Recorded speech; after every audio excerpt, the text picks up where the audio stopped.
Emily had just slipped her sneakers on, the soles worn thin from too many walks home after 12-hour shifts, when she saw the elderly woman collapse on the sidewalk ahead. Her heart leapt into action before her feet even moved. Within seconds, Emily was kneeling next to the woman, her nurse instincts overriding the exhaustion that had been weighing her down all day.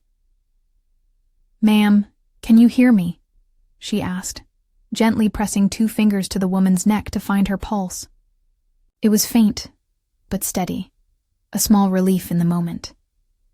The woman's eyelids fluttered open, her pale blue eyes clouded with confusion. I must have lost my balance," she murmured, trying to sit up.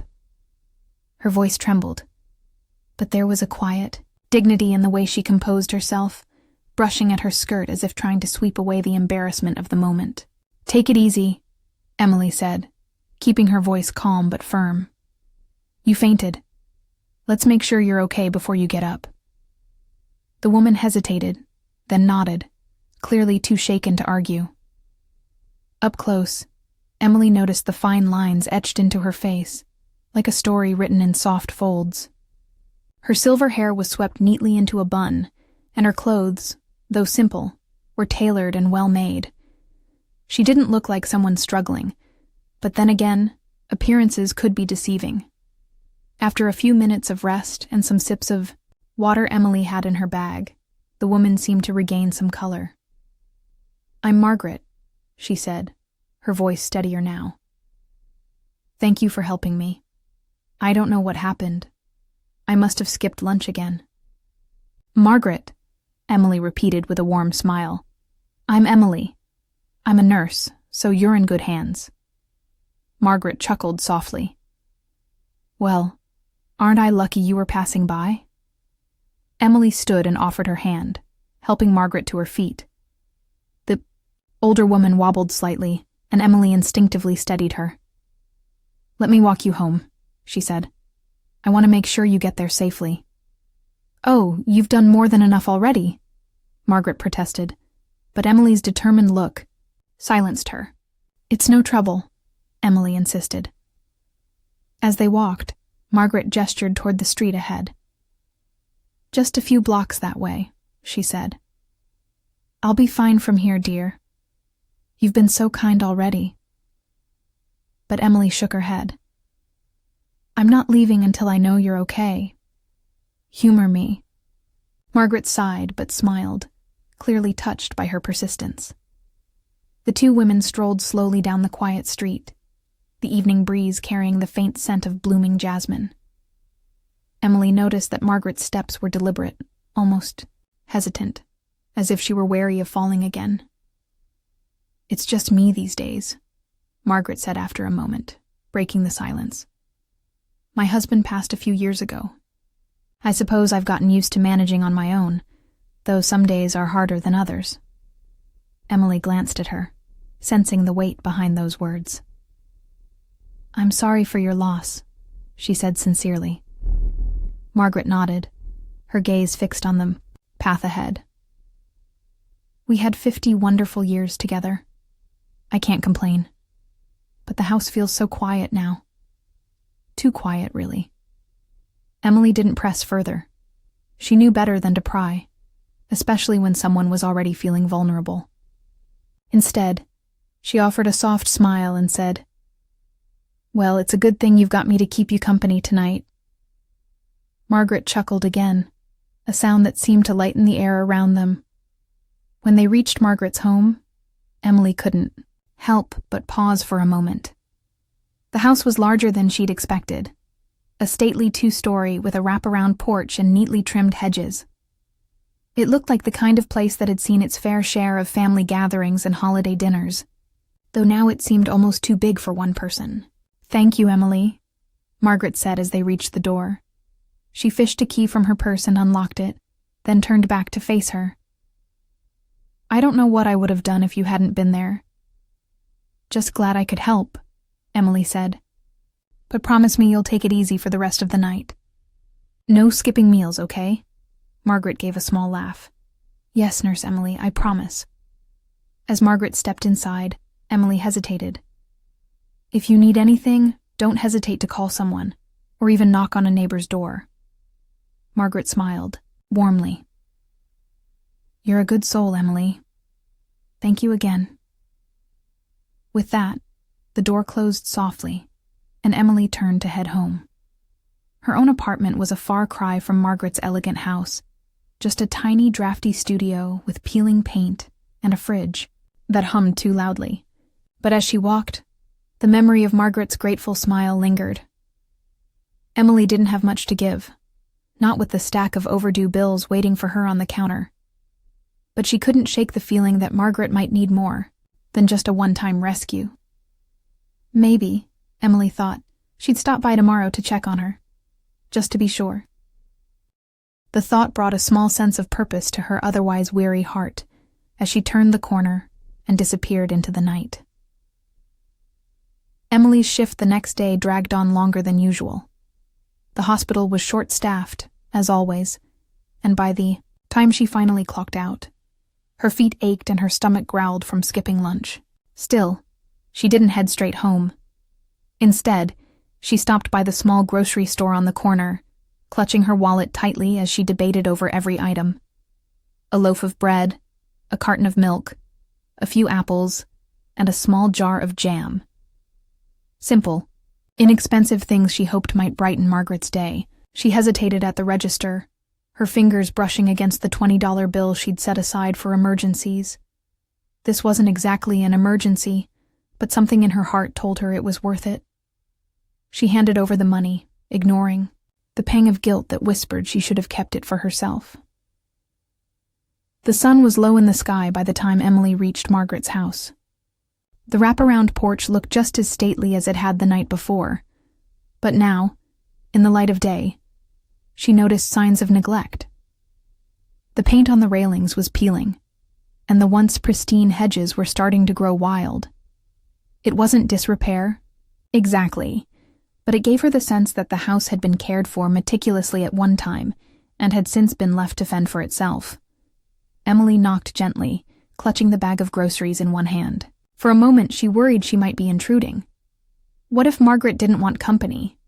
But before she could talk herself out of it, the door creaked open. "Emily!" Margaret exclaimed, her face lighting up with genuine surprise. She was wearing the same neatly pressed skirt from the evening before, paired with a soft cardigan that hung a bit loose on her small frame. What a lovely surprise. "Please come in."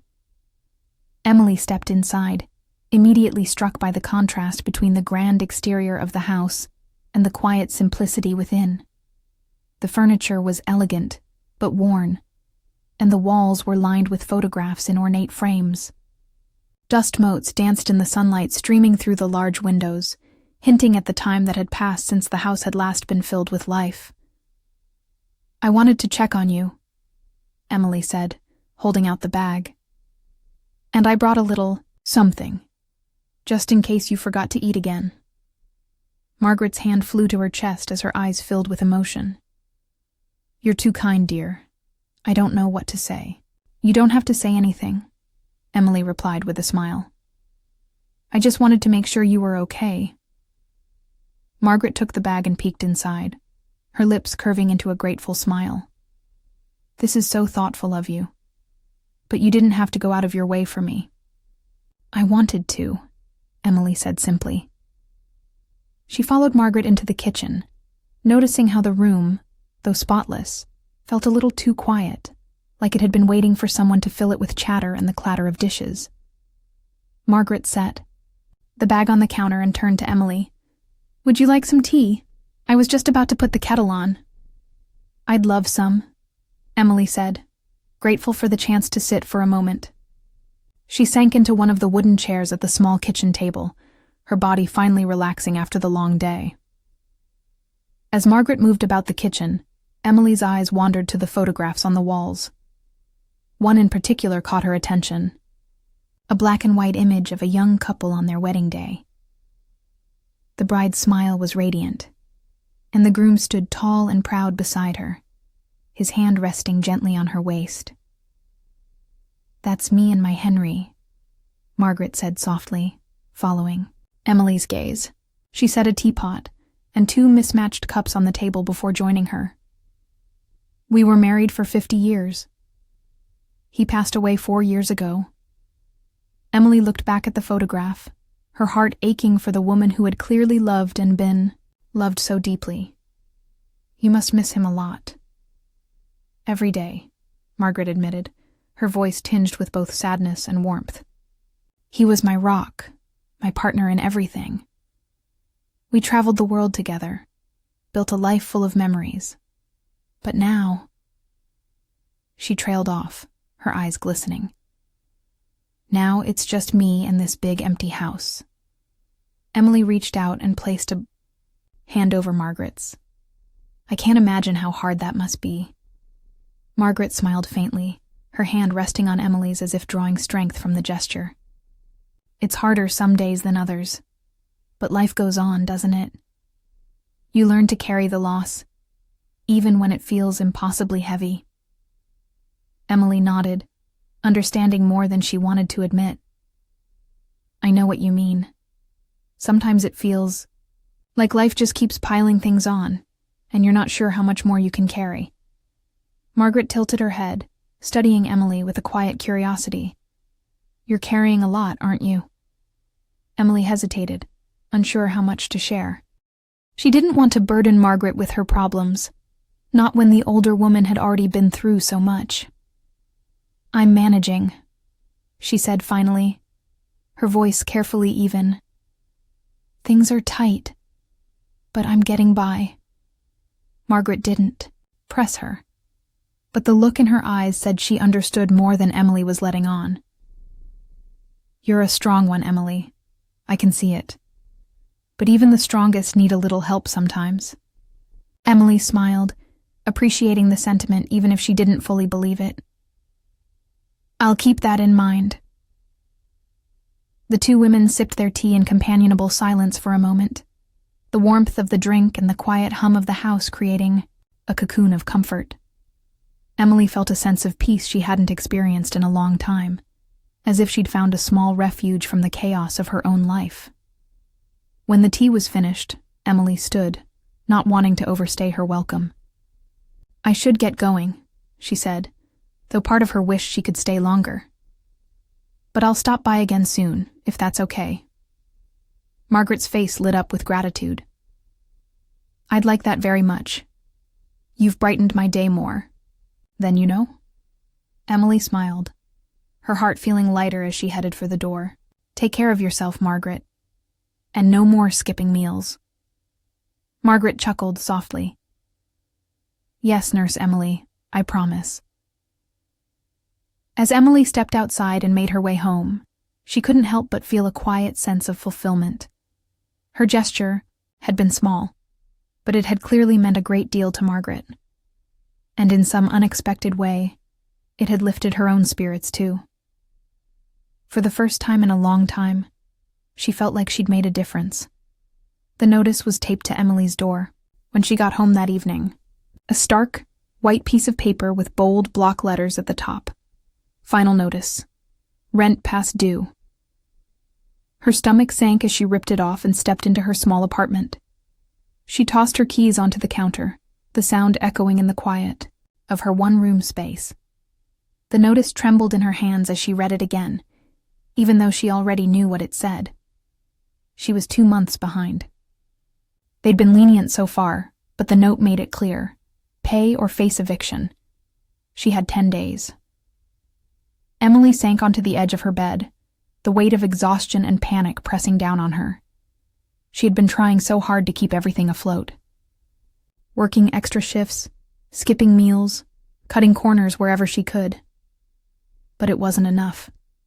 She buried her face in her hands, her mind racing. Maybe she could ask for more hours at the hospital, though she was already stretched thin. Or she could try to sell some of her belongings, though there wasn't much of value to begin with. She could even call her parents, though she hated the thought of admitting how much she was struggling. After a long moment, she took a deep breath and folded the notice neatly, tucking it into the drawer of her nightstand. She couldn't deal with it tonight. Tomorrow, she told herself. Tomorrow she'd come up with a plan. But even as she lay down, her body too tired to move, her mind wouldn't stop replaying the moment she saw the notice. The next morning, Emily forced herself out of bed and back into her routine. The hospital was relentless as ever, a steady stream of patients and paperwork that left little time to think about anything else. By the time her shift ended, she was ready to collapse, but she found herself heading toward Margaret's house instead of her own. Margaret opened the door with a warm smile, as if she'd been expecting her. "Emily, what a lovely surprise. Come in, come in." Emily stepped inside, her exhaustion melting away slightly at the sight of Margaret's welcoming face. The house still felt quiet, but it was beginning to feel familiar, almost comforting. "Long day?" Margaret asked, motioning for Emily to sit in the kitchen. "You could say that," Emily replied with a tired smile. As Margaret poured tea, Emily noticed a large box sitting on the floor near the table. It looked heavy, its corners reinforced with tape that had started to yellow with age. "Do you need help with that?" Emily asked, gesturing to the box. Margaret glanced at it and waved her hand dismissively. "Oh, that old thing. I was just going through some of Henry's things earlier. I thought I'd move it to the attic, but it can wait." "Nonsense," Emily said, already standing. "You shouldn't be lifting something like that. Let me help." Margaret hesitated, but eventually nodded. "Well, if you insist. But don't strain yourself, dear." Emily crouched down and lifted the box, grunting slightly at the weight. She set it on the table and dusted off her hands. "What's in here, Bricks?" Margaret chuckled. "Just memories, mostly. Papers, photographs, a few odds and ends." Curiosity got the better of Emily as Margaret opened the box. Inside were neatly stacked envelopes, faded photographs, and a few leather-bound journals. Margaret picked up one of the photographs and smiled wistfully. "This was Henry at his first office," she said, holding up the image. It showed a younger version of her husband, standing proudly in front of a building with a sign that read, H. Whitaker & Co. "He looks so confident," Emily said, leaning in to get a closer look. "He was," Margaret said, her voice tinged with pride. "He built his business from the ground up, worked harder than anyone I've ever known, but he never let it change him. He always said family was what mattered most." Emily reached for another photo, this one showing Margaret and Henry at a company event. The banner behind them read, "Celebrating 25 years of excellence." She glanced at Margaret, surprised.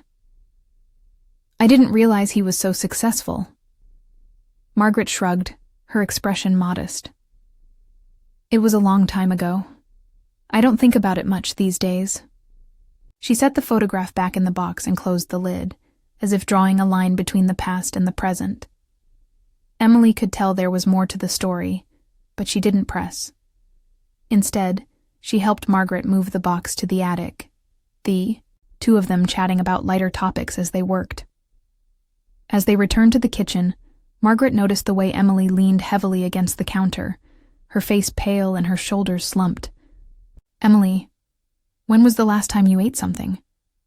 Margaret asked, her tone laced with concern. "I'm fine," Emily said quickly, though her stomach betrayed her with a loud growl. Margaret raised an eyebrow. "Sit down. I'm making you something." Emily started to protest, but Margaret wouldn't hear it. Within minutes, she had a plate of warm toast and scrambled eggs in front of her. "Eat," Margaret said firmly, sitting across from her. Emily hesitated, then took a bite. She hadn't realized how hungry she was until the first taste hit her. As she ate, Margaret watched her closely, her expression softening. "You work so hard, Emily," she said gently. "But it's clear you're carrying more than you're letting on." Emily paused, her fork halfway to her mouth. She considered, brushing it off. But something about Margaret's kind eyes made her feel safe enough to be honest. "I'm just trying to keep up," she admitted quietly. "The bills, The rent, the long hours at work. It feels like I'm always one step away from losing everything. Margaret reached across the table and took Emily's hand, her grip warm and reassuring. You're not alone, dear, and you don't have to do it all by yourself. Emily swallowed hard, her eyes stinging. Thank you, Margaret. That means more than you know. After finishing her meal and helping Margaret tidy up, Emily headed home, feeling lighter despite the weight of her struggles. But Margaret couldn't stop thinking about what Emily had said. That night she sat down at her desk and wrote a letter to her lawyer. The next morning she made the call. I'd like to arrange a monetary gift, she said.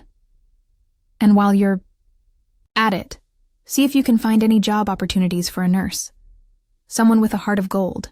By the end of the day, a check for $10,000 was prepared, along with inquiries about positions at a private medical practice. Margaret smiled to herself as she sealed the envelope. It was time to pay forward the kindness that had brought so much light back into her life. A week after their quiet afternoon in the kitchen, Emily found herself standing outside Margaret's door once again. This time, the invitation had come directly from Margaret, who had called earlier in the day with a cheerful voice and a vague request for Emily's company. I was hoping you'd join me for tea, Margaret had said, her tone light but carrying an undercurrent of excitement. I've made something special. Emily had agreed without hesitation. Though her shifts at the hospital remained demanding, her visits to Margaret's house had become a kind of solace, a reminder that kindness and connection could cut through even the heaviest burdens. Now, as Emily knocked on the door, she noticed the hedges had been neatly trimmed, the porch railings freshly painted.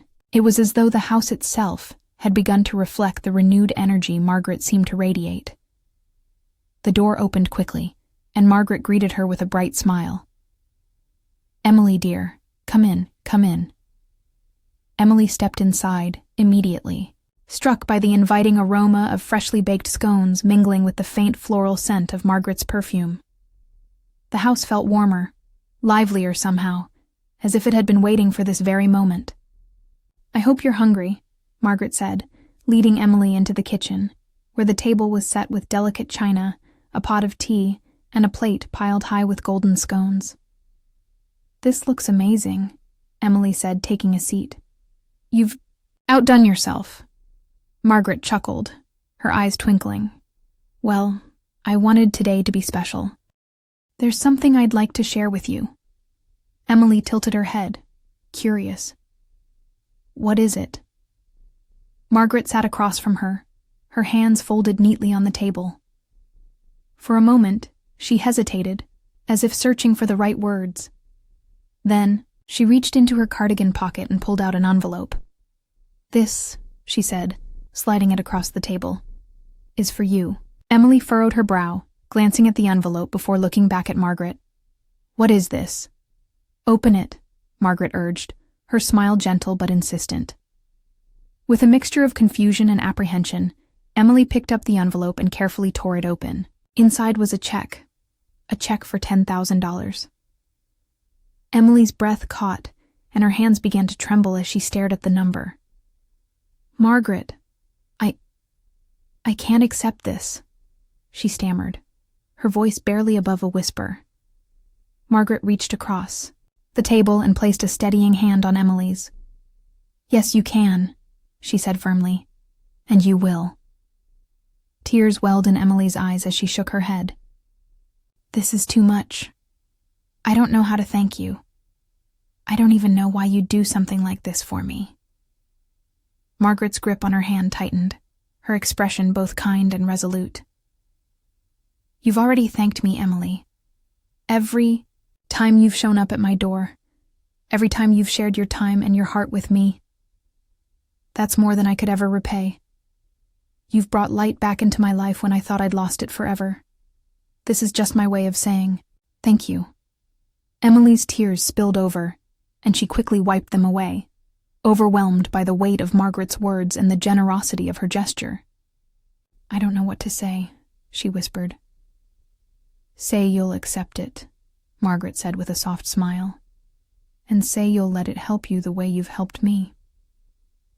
Emily nodded slowly, clutching the check as though it were a lifeline.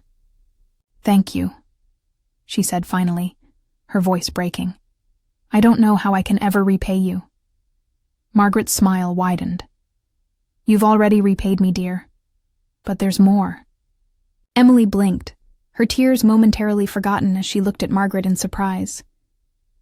"More?" Margaret stood and walked over to a small side table near the kitchen doorway. She picked up a second envelope and returned to the table, handing it to Emily. "This," Margaret said, her voice brimming with quiet satisfaction, "is a letter of recommendation for a position at a private medical clinic. My lawyer has some connections, and they happen to be looking for a nurse with your experience and compassion. I took the liberty of sending them your name." Emily opened the envelope with trembling fingers, pulling out a neatly typed letter and a job posting. The position was at a well-respected clinic, with hours that were far more manageable than her current ones, and the pay was nearly double what she was making now. She stared at the papers, her mind reeling. "You did this? For me?" Margaret nodded, her eyes shining. "Of course, dear. You deserve a chance to thrive, not just scrape by, and I believe this could be a fresh start for you." Emily was speechless. The enormity of what Margaret had done, the kindness, the thoughtfulness, was almost too much to comprehend. "I don't know how to thank you," she said again, her voice trembling. Margaret reached out and took her hand once more. "You've already thanked me, Emily, by being who you are, by reminding me of the joy that comes from helping others. You've given me a sense of purpose again, and that's something I hadn't felt in a long time." Emily squeezed Margaret's hand, her heart full to bursting. "You've changed my life," she said, her voice thick with emotion. Margaret smiled, her expression warm and content. "And you've changed mine. Funny how that works, isn't it?" The two women sat together, their bond strengthened by the shared understanding of what it meant to give and to receive. In that moment, the quiet kitchen felt like the center of the universe, a place where kindness had created something extraordinary. Neither of them knew exactly what the future would hold, but they both felt a deep sense of hope. Hope that had been born from a single act of compassion on a quiet street. And now, that hope was rippling outward, changing their lives in ways they never could have imagined. The gentle chime of the clinic's front doorbell greeted Emily as she stepped. Inside for her first day, the air smelled faintly of lavender, and the soft murmur of conversation from the waiting room was a far cry from the chaotic beeping and hurried footsteps of the hospital she'd left behind. "Welcome, Emily," said Diane, the clinic's warm, middle-aged receptionist. "Dr. Patel is looking forward to meeting you. Let me show you around." Emily followed Diane through the bright, clean halls, her heart racing with a mix of excitement and nervousness. This was a new chapter, one she hadn't dared believe was possible just weeks ago. The hours were reasonable, the pay more than enough to catch up on her rent and bills, and the atmosphere already felt like a breath of fresh air. As Diane explained the flow of the day and introduced her to a few smiling colleagues, Emily couldn't help but feel a sense of disbelief. She'd spent so long just trying to survive that the idea of thriving felt almost foreign. But as she tied her new scrubs and stepped into the first exam room, a small smile crept onto her face. This was where she was meant to be. Over the next month, Emily's life began to take on a rhythm she hadn't known in years. The financial strain that had been suffocating her began to ease as she paid off her overdue rent and chipped away at the mountain of bills. For the first time in as long as she could remember, she wasn't lying awake at night, consumed by worry. But it wasn't just the job that made her days brighter. She continued her visits to Margaret's house, their friendship deepening with each passing week. Margaret seemed to come alive during their time together, her laughter more frequent, her steps lighter. One sunny Saturday, Emily arrived to find Margaret bustling around the kitchen, a rolling pin in hand and flour dusting the front of her apron. "What's all this?" Emily asked, setting down a bag of fresh fruit she'd brought. Margaret looked up, her cheeks flushed from the effort. "I'm hosting a little gathering this afternoon," she said, her voice brimming with excitement. "Just a few neighbors and their children. It's been ages since this house was filled with people, and I thought it was about time." Emily smiled, touched by Margaret's enthusiasm. "Can I help?" "Of course, dear," Margaret said, motioning to a bowl of dough. "You can start with that. We're making pies." As they worked side by side, Margaret shared stories about the parties she and Henry used to host, lively evenings filled with music, dancing, and the chatter of friends. Emily could see the joy in Margaret's eyes as she recounted those memories, and she felt a pang of gratitude for the chance to help bring some of that joy back into her life. By the time the guests arrived, the house was transformed. The scent of freshly baked pies wafted through the air, and the dining table was laden with bowls of fruit, platters of sandwiches, and pitchers of lemonade. Children's laughter echoed through the halls as they played hide-and-seek, and the adults gathered in the living room, chatting and catching up. Emily stood to the side for a moment, watching Margaret move through the crowd, with a grace and warmth that seemed to draw everyone in. She looked at ease, as though hosting were as natural to her as breathing. Margaret caught Emily's eye and made her way over, a contented smile on her face. "Thank you for helping me with all this," she said, her voice soft but sincere. "It's nothing," Emily replied, though she felt a swell of pride at being part of something so special. Margaret shook her head. "It's everything. You've brought life back into this house, Emily, and into my heart." Emily felt a lump rise in her throat, but before she could respond, a small voice interrupted them. "Mrs. Margaret, can we have more lemonade?" Margaret turned to see a little girl with curly blonde hair looking up at her expectantly. "Of course, sweetheart," she said, her eyes twinkling. "Help yourself." The girl grinned and scampered off, leaving Margaret and Emily to exchange a knowing look. As the afternoon wore on, Emily felt a sense of peace settle over her. The house, once so quiet and somber, was now filled with warmth and laughter. And she could see how much it meant to Margaret to have this sense of community again. When the last guests had left and the house was quiet once more, Emily helped Margaret tidy up. As they worked, Margaret paused and looked at her with a thoughtful expression. "You know, dear," she said, "you're more than a friend to me now. You feel like family." Emily stopped mid-swipe, her heart swelling at the words. "I feel the same way," she admitted. Margaret smiled, her eyes shining.